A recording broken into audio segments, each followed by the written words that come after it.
Բարի օր ժողովուրդ ջան։ Այսօր ուզում եմ խոսեմ մի հատ Արման Թաթոյանից։ Որ դրել է իրան սրբերի սրբոցի տեղ, կանգնում է իբր որդեկորույս ծնողների եւ անհայտ կորածների մայրերի կողքը։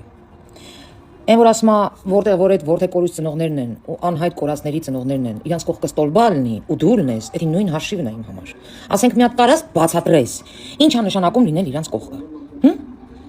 Պրոստինը տառնելու ես հետները լաց լինես, թե ինչ ես անելու։ Այ դու դա բացատրի, որ դու գալիս եք սրբապղծերը, այս թեման շարքում եք, ոնց որ կավալդով տան գլխիս։ Ինչ հետաքրքիր է, գորե մի ծնող հարց տվել Արման Թաթոյանին, Արման Թաթոյան, մի հատ այդ ճանապարհային քարտեզը տել մի հատ բացահայտի հասկանանք։ Ոնց ես կանգնելու, ինչ ես անելու, մահացած տղերքին ես հետ բերելու։ Ավելի շատ աջակցություն ես ցույց տալու այդ ծնողներին, ինչքան որ պետությունն անում, դրանից շատ ես անելու։ Ինչ ես անելու։ Անհատ կորածների պահով, ինչ ես անելու, արա։ Հենց մի բացատրի ժողովրդին։ Արա դուք ինչքան թշվառ վիճակում եք, դուք ինչքան անաստված եք, որ դուք այս թեման անընդհատ շարքում եք։ Դուք այդ ծնողների կողքը կանգնած չեք։ Դուք վառել եք փեդի վրա, սենց մի հատ տերապկա եք փաթաթել, բենզինը լցրել եք վրեն, վառել եք ու սենց մտցնում եք այդ ծնողների սիրտը ու սենց մի հատ քայքայում եք։ Դապալնիցնի ոնց որ ասում են։ Որովհետև ձեզ մարդ հապեք ձեր կողքը կանգնի։ Բայց դուք այդ ժողովրդին էլ եք դրել, այս շիտեղ։ Մեր անհայտ կորած հերոսների ու նրանց ընտանիքների համար, սիրելիներս, ես անձամբ տեսել եմ ձեր տառապանքները, ձեր հոգեկան ապրումները, ես եղել եմ ձեզ հետ միասին շատ վայրերում, այդ թվում երբ որոնում էիք ձեր հերոսների մարմինները։ Ես գիտեմ, որ դուք ձեր հերոսները զգում եք դավաճանված։ Ես չգիտեմ այս իշխանությունը ինչ է թաքցնում, ինչ է արել այս պահին, բայց ես խոստանում եմ ձեզ, ամեն ինչ բացահայտել, ես ամեն ինչ անելու եմ, որ դուք ունենաք բոլոր տեղեկությունները։ Մենք բացահայտելու ենք 2020 թվականի 44-օրյա պատերազմի ազգային ժողովի քննիչ հանձնաժողովի զեկույցը, որ այդպես էլ չհրապարակվեք։ Դուք պետք է ամեն ինչ իմանաք։ Դուք պետք է լինեք մեր հասարակությունում ամենահարգված ու գնահատված մարդկանցից մեկը։ Ձեր հերոսները պետք է իրոք հերոս կոչվեն։ Ես միայն խնդրում եմ ձեզ վստահեք ինձ։ Հունիսի 7-ին ձեր քվեով վստահեք ինձ, տվեք ինձ այդ հնարավորությունը, դուք ինձ գիտեք, ես ինչ ասում եմ դա էլ անում եմ։ Այսինքն դու պատրաստ ես այս թեման շարքես, ինչ հատեք քեզ ձայն տան։ Դու հասկանում ես ինչ ողորմելի վիճակում ես դու։ Կամ այդ հանձնաժողովի, որ ասում ես, «Ո՞վ ինչ են թաքցնում» եւ այլն։ Խիտ ընդդիմության եք չունես։ Գնացեք դիմում գրեք, կարդացեք, տեսեք ինչ է։ Ինչ կա դրա մեջ։ Դրա համար պարտադիր պետք է դառնաս ղեկավար, նոր կարդաս, ընդդիմության յուրաքանչյուր падգամավոր իրավունք ունի, դիմում ներկայացնի, գնաց անոթանա, բայց գնացեք ծանոթացեք, այդ ավարներ։ Ինչ խնդիր ունեք։ Արա ես ատում եմ ձեզ մենակ նրա համար, որ առանց էնել այս ցավը քաշող ծնողներին, դուք շարքում եք ձեր պիղծ մտքերի մեջ, ձեր պիղծ նպատակների մեջ։ Այս սա ինձ սպանում։ Ես ձեր չեմ ներելու։ Այն ամենա չգիտեմ անբարոյականին ես կներեմ, բայց ձեր նմաններին, որ այս ծնողների սրտին են կպնում, ես ձեր չեմ ներելու, երբեք չեմ ներելու։ Դուք ներելու ապրանք չեք։ Դուք պետք է սողունի նման քայլեք, որ դուք այս ծնողների սրտին այսքան կպնում եք, այդ ծնողները ինձ են գրում։ Այդ ծնողների հետ ես եմ շփվում։ Ես գիտեմ իրանց ապրումները ու դուք վիժվածքներ, որ կպնում եք այս ծնողներին, սուց հույսեր եք տալիս, չեմ անում ինչեր եք անում։ Դուք աստծունից պատիժ ու դատաստան եք տեսնելու։ Ես որ լսում եմ դու եղել ես մարդու իրավունքների պաշտպան, ես ինձ վատ եմ զգում։ Ես ինձ իրոք չգիտեմ, նվաստացած եմ զգում, որ քո նմանը կարող լինի մարդու իրավունքների պաշտպան։ Այն անձը, որ շահարկում է նման թեմա, նման նուրբ թեմա։ Կամ ես հատվածը մի հատ լսենք էլի։ Ոնց կարող է Հայաստանի վարչապետը ուրախանա կամ ասի մա հիմնավորեք ինչ եք զոհվել ու ուրախանա նրա համար, որ ասենք մարդիկ զոհվել են, ինչ լավ է, այստեղ կոնե ես կունենամ մեղքը գցելու բան ինչ որ մեկի վրա։ Հակառակը չէ, պետք է ուրախանաս, որ մարդիկ չեն զոհվել, կենթանի են մնացել, ամեն մեկի կյանքը արժեք է։ Բա որ եկանը հասկանում ես, որ ամեն մի կյանքը թանկ է։ Բախես 5000 ասում։ Կամ այդ 5000 ասողների դեմը խիչ ես առնում։ Այդքան մտահոգ իրավաբան, մարդու իրավունքների ծակ պաշտպան։ Մի հատ կարաս ասես։ Ես արդեն մի տարի հատ դրա դեմ պայքարում եմ, բայց քո ծպտունը չեմ լսել, որ դու մի հատ արտահայտություն անես դրա համար։ Ասես ինչի՞ չափազանցնում։ Ամեն մի կյանքը թանկ է։ Ամեն մի կյանքը մի ընտանիք է, մի տիեզերք է։ Ինչի՞ եք չափազանցնում։ Ինչի՞ եք մեծացնում այդ տիվը։ Ծանր եք տանում, որ այդքան չի։ Ծանր եք տանում, որ քիչ է եղել, հա։ Այդ թվից քիչ է եղել։ Որ չկարողացաք հենց այդ օգտագործելով հեղաշրջում անեք։ Դրա համար եք 5000 ասում։ Իսկ դու որպես պաշտպան ինչ ես արել դրա դեմ առնելու համար։ 0։ Ամբողջ ուղի եթերներով գնում է, ասում ինչ հիմնավորեք ինչի չեք զոհվել։ Բա դու մի հատ կարաս հիմնավորես, դու ինչի չես զոհվել։ Դու կարաս հիմնավորես 15 մեր զինվորները, որոնք կացարանում հրդեհի հետևանքով մահացան։ Դու կարաս հիմնավորես ինչի է տղեկը մահացան։ Ես քեզ կարամ հիմնավորեմ ինչի մահացան, որտեղ քո նման եղել է մարդու իրավունքների պաշտպան։ Դու երբևէ հետաքրքրվել ես զինվորի վիճակից, զինվորի ապրելակերպից, զինվորի այդ կացարաններից, ինչ պայմաններում են եղել այդ զինվորները, ինչ են կերել։ Դու երբևէ մտած կաս թե հետաքրքրված կաս, ասենք թե պաշտպանության նախարարությունը, ասենք թե Նիկոլ Փաշինյանը դարավ վարչապետ ու իր օրով անմիջապես նման բան տեղի ունեցավ։ Պատերազմ եւ կացարանում էր զինվորներ մահացան։ Այդ գեներալներին կամ այդ բոլոր զինվորներին այդ պայմանները Նիկոլ Փաշինյանն էր ստեղծել, թե պաշտպանության նախարարն էր ստեղծել։ Կարաս մի հատ բացատրես։ Արա որ դու գալիս եք մարդկանց այս շիտեղ եք դնում։ Ձեր էշ հալով, հերիք չի այդ տղա։ Հերիք չի։ Թե մենակ բրտեսնելով է։ Հա։ Բանակում յախշիներով, որոնք իդեպ սահմանին Թուրքի հետ նստել կերոխում են արել։ Իրանց յախշին մեր յախշիի հետ։ Արման Թաթոյան։ Հանգարց բերանս բացել չտաս արա։ Դուք ընդհանրապես զինվորից, բանակից լեզուներդ կողեք միտեղ։ Ինչի։ Քանի դեռ Մերի Տոմոյանը իր բերանը չի բացել։ Որ բացեցի, չէ։ Վայ։ Դուք անաստվածներ, պղծել եք ամեն ինչ։ Մենակ եղերնի հուշարձաններ մնացել եք էլ պղծիկ։ Դուք ամեն ինչ եք պղծել, լուբոյ սրբություն։ Իսկ բանակը վաղուց է պղծված։ Դու հանգարց բանակից չխոսաս։ Հիմա մանրակրկիտ գործողություններ են կատարվում, թե հոգեբանական, թե ռազմավարական, ամեն ինչ անում են, որ բանակը խելքի բերեն։ Իսկ այն ժառանգությունը, որ Փաշինյանը ստացավ, բանակը դե կներեք էլի։ Կախարդական փայտիկ չուներ, որ խփեր բանակին միանգամից դառնար ՆԱՏՕ։ Ու դու հիմա կանգնում ես Որթեկորուս ծնողների կողքը։ Լուրջ ես ասում, այդ Որթեկորուս ծնողների դեմ քո նմանը պատասխանատու է։ Թե խի դու ժամանակին քո գործողությունները ճիշտ չես կատարել, քո պարտականությունները ճիշտ չես կատարել, մեկ էլ քո թափթփուկ փուլեքը, այն հները, ինչի իրավ պարտականությունները ճիշտ չեն կատարել, որ այդքան զոհ չունենայինք, կորուստներ չունենայինք։ Ձեր օրոք են։ Այտենց չաստեր եղել, այտենց կացարաններ եղել, այտենց սահմաններ եղել, կանսերվի բանկեքով։ Կիրկին վեդրոյի մեջ լցրած ջուրը վրան լցրած ճաշերով։ Հա։ Արման Թաթոյան, երբևէ հետաքրքրվել եք։ Այս զինվորի մասին մտածող ես դարի, ինչ եք ասում։ Հələ սրան նայեք։ Այդ ո՞ր ծնողի կողքն ես հիմա դու կանգնելու։ Այն ծնողի, որ վստահ է իր երեխեն նորմալ հաց ուտում, մաքուր անկողնում ակնում։ Հա։ Այդ զինվորի ծնողի կողքն ես կանգնելու։ Հա։ Ավոր ծնողի կողքը կանգնած ես։ Ախես դեմ խաղաղությանը։ Հա։ Ինչ արժանապատվության մասին ես вообще բլտցնում։ Կասես։ Խիծ նույն ծնողի կողքը չես կանգնում, որ հիմա իր զինվորը սամանին կանգնած է։ Խաղաղ երկնքի տակ։ Խի չես սատարում այդ խաղաղությունը, հա։ Որովհետև դուք այդ ձեր 5000 զոհին չհասաք։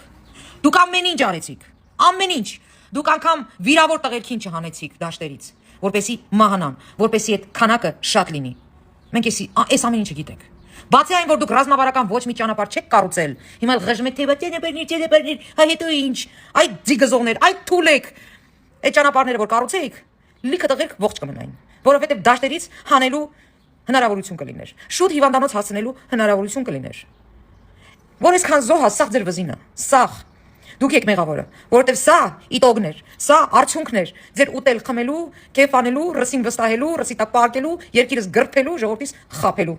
արդյունքներ։ Ինչ արժանապատիվ խաղաղության մասին է խոսքը։ Այդ որտեղ ես տեսել, որ հաղթող կողմը գամյատել կզի դեմդ, հա։ Որտեղ ես տեսել, Թաթոյան։ Դու իրավաբան ես թե ինչ ես։ Դու իրավաբան ես թե հավաքարար ես, արա։ Էս ինչ արտահայտություններ եք անում։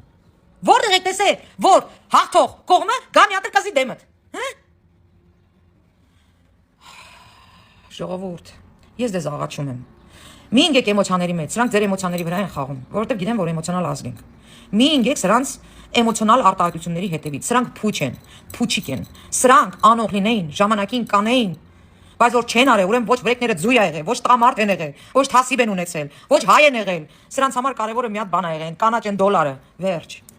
Իսկ հիմա ներկայացության պետություն ենք ստեղծում, բանակ ենք ստեղծում, ստրուկտուրաներ ենք ստեղծում, ռազմավարություն ենք տանում, տնտեսական,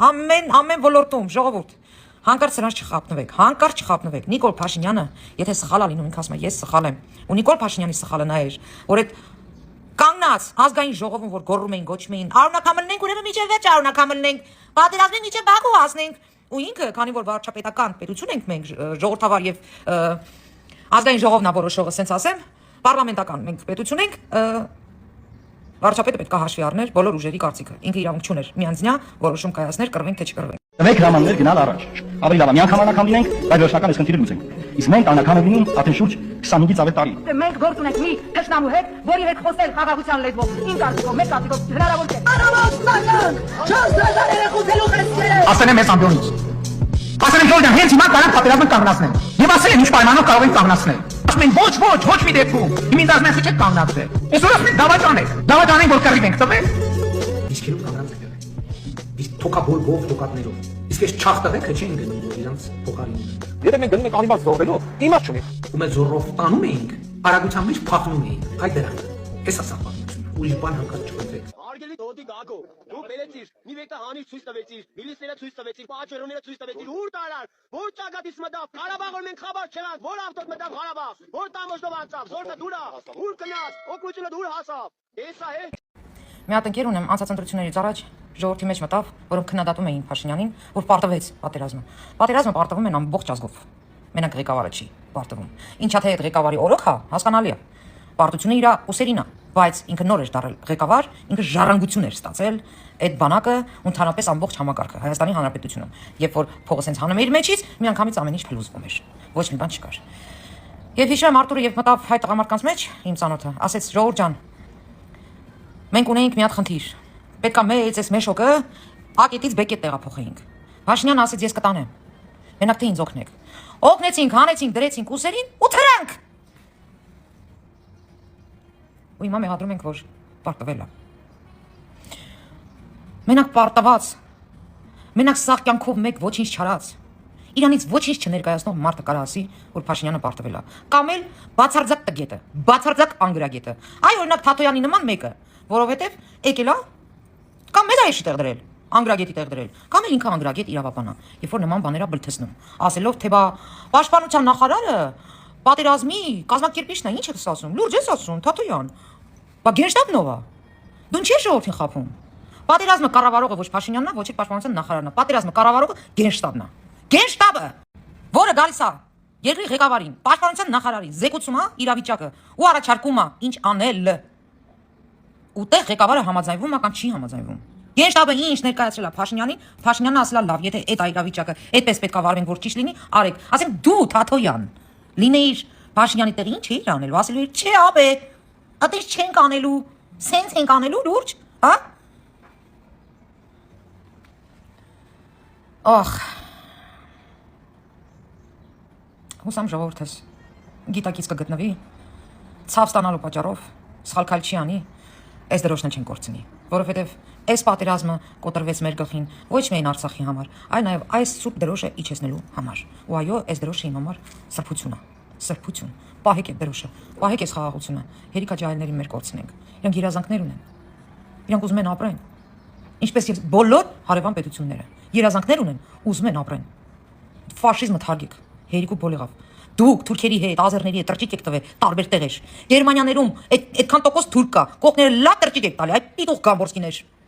Բայց հայ ժողովրդին պատանդ եք պահե երկրին։ Ու ձեզ գերեզմանոց եք սարքել այս երկիրը, որ գաց թե սատկի եք մենակ։ Ոչ, այս ժողովուրդը ապրելու է։ Այս ժողովուրդը բարգավաճելու է ու դուք նախանձից սատկելու եք ընդ։ Որովհետև վախենալու եք ոտ տնեք Հայաստանի Հանրապետություն, որովհետև բոլորի դեմքերը պատռվել է, թե ինչ քակ ուտելով եք ման գալիս տարբեր երկրներում։ Հունիսի 7-ին քվեարկում ենք 16-ին, որպես այս երկիրը քանի ոտի է կանգնել, ամրացնի ամեն ինչ ու առաջ գնա։ Ու ես վստահ եմ, որ կայծակնային արագությամբ զարգանալու է։ Կայծակնային արագությամբ։ Իսկ այն անգրագետ տագետները, որ քարտեզ են ցույց տալիս, իբր Նիկոլա տվեց, արա թասի բունեցի կարա։ Դուք այսքան թասի բունենայիք։ Մի հատ ուղեղներդ կաշխատացնեիք, մի հատ ձեզ կդրթեիք, մի հատ բացեիք, կարդայիք, ձեր սահմանների հետ ծանոթանայիք, անկլավների հետ ծանոթանայիք ու հասկանայիք ինչ խոսակցություններ ա գնում եւ այլն։ Քարտեզին նայում եք, ворները ճեղում եք, արա չեք ամաչում, տղա աղջիկ, հելել եք այս շեշ դուս եք տալի, ժողովրդին էլ վիրավորում եք ձեր պիտող խալով։ Ձեր անգրագետ տգետ ոչ խար հալով։ Ում եք վիրավորում, այ ես ասում եմ, զգուշացնում եմ։ Եթե անգամ հելնում եք էշեշ ոռնում եք, ժողովրդին մի կպեք, այդ քոնթիներ, այդ ռեզինապադոբնիներ, դուք ժողովրդին չկպնեք։ Դուք հելեք ձեր էշությունը դուս տվեք, որ դուք այտենց եք մտածում, այտենց եք տեսնում, դա կարա ալն էլի, ասենք, մեղչուն եք, այտենց ծնվել եք։ Բայց որ ժողովրդին եք կպնում, ես ձեր լավը ծռեմ, դուք ժողովրդի քաքը կերեք մենակ։ Դուք է ժողովրդի քաքը կերեք, այդ թռածներ։ Այսքան